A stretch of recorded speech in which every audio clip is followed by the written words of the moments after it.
నిర్గమకాండము 33వ అధ్యాయము.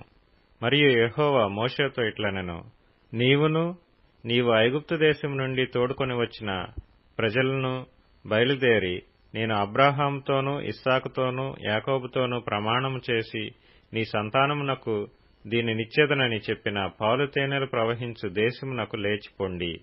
నేను నీకు ముందుగా దూతను పంపి కనానీయులను, అమోరీయులను, హిత్తీయులను, పెరిజ్జీయులను, హివ్వీయులను, యెబూసీయులను వెళ్లగొట్టెదను. మీరు లోబడనొల్లని ప్రజలు గనుక నేను మీతో కూడా రాను, త్రోవలో మిమ్మును సంహరించెదనేమో అని మోషేతో చెప్పెను. ప్రజలు ఆ దుర్వార్తను విని దుఃఖించిరి. ఎవడనూ ఆభరణములను ధరించుకొనలేదు. కాగా యెహోవా మోషేతో ఇట్లనెను, నీవు ఇశ్రాయేలీయులతో, మీరు లోబడనొల్లని ప్రజలు, ఒక క్షణము మాత్రము నేను మీ నడుముకు వచ్చితినా మిమ్మును నిర్మూలము చేసెదను గనుక మిమ్మును ఏమి చేయవలెనో అది నాకు తెలియనట్లు మీ ఆభరణములను మీ మీద నుండి తీసివేయడి అని చెప్పుమనెను. కాబట్టి ఇశ్రాయేలీయులు హోరేబు కొండ యొద్ద తమ ఆభరణములను తీసివేసిరి.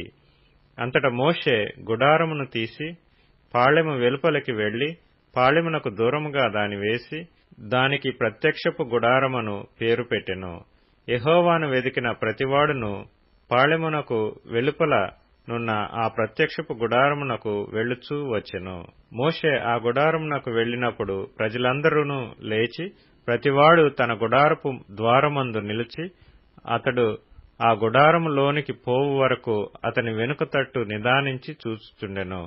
మోషే ఆ గుడారములోనికి పోయినప్పుడు మేఘస్తంభము దిగి ఆ గుడారపు ద్వారమందు నిలవగా యెహోవా మోషేతో మాట్లాడుచుండెను. ప్రజలందరూ ఆ మేఘస్తంభము ఆ గుడారపు ద్వారమున నిలుచుట చూచి లేచి ప్రతివాడును తన తన గుడారపు ద్వారమందు నమస్కారము చేయుచుండిరి. మనుష్యుడు తన స్నేహితునితో మాట్లాడునట్లు యెహోవా మోషేతో ముఖాముఖిగా మాట్లాడుచుండెను. తరువాత అతడు పాళెములోనికి తిరిగి వచ్చుచుండెను. అతని పరిచారకుడును నూను కుమారుడైన యెహోషువ అను యవనస్తుడు గుడారములో నుండి వెలుపలికి రాలేదు.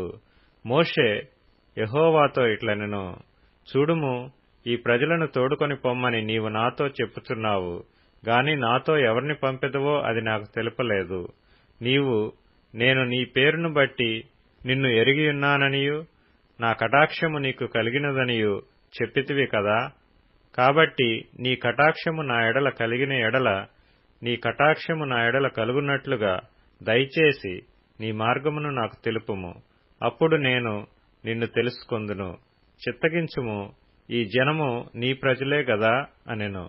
అందుకు ఆయన, నా సన్నిధి నీకు తోడుగా వచ్చును, నేను నీకు విశ్రాంతి కలుగచేసేదనగా మోషే, నీ సన్నిధి రాని ఎడల ఇక్కడ నుండి మమ్మను తోడుకొని పోకుము.